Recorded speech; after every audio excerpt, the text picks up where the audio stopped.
अस्सलामुअलैकुम, ये मेरा लेक्चर नंबर 5 है and ICS math new edition exercise 1.1 का क्वेश्चन नंबर 3 है।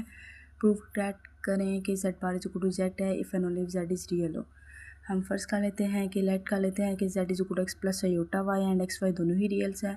सपोज कर लेते हैं कि z बार z की इक्वल है, we have to show that z is real. हमने शो क्या करना है कि z इज़ रियल है।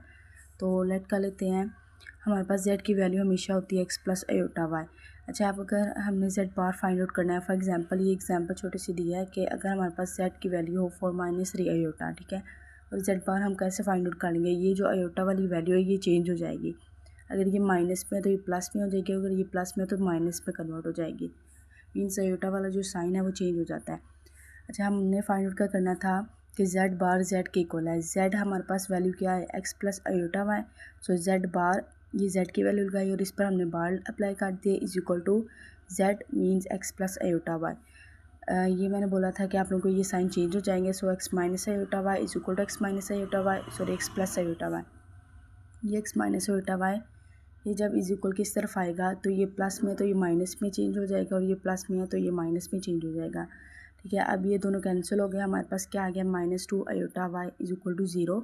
अब ये जब -2y उधर जाके मल्टीप्लाई डिवाइड होगा तो ये 0 में ही कन्वर्ट हो जाएगा। तो मीन्स हमारे पास जो y की वैल्यू आ गई है वो हमारे पास 0 आ गई। ठीक है, अब नेक्स्ट है कि हमारे पास z is equal to x plus iota y। अगर इस वैल्यू को मैं पुट करूँ इन इक्वेशन 1, इसको इक्वेशन 1 का नेम दे दें हैं।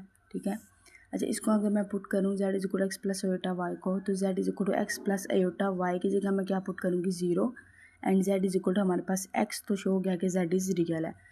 अब कन्वर्सली वैसे हमारा इधर तक प्रूफ कंप्लीट हो जाता है, लेकिन कन्वर्सली चलो कर लेते हैं।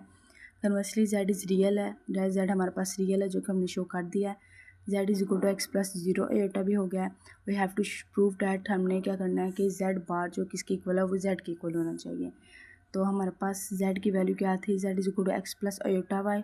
तो x को प्लस करें 0 में तो which is equal to x ही आएगा, और अगर मैं इस पर बार ले लूँ तो फिर भी मेरे पास आंसर x ही आएगा। तो इसको इक्वेशन 1 2 का नेम दे देते हैं। अगर इन दोनों को कंपैरिजन करें तो हमारे पास क्या बचता है कि z bar is equal to z के इक्वल है। तो हमने यही प्रूव करना था कि z bar is equal to z होना चाहिए if and only if z is real.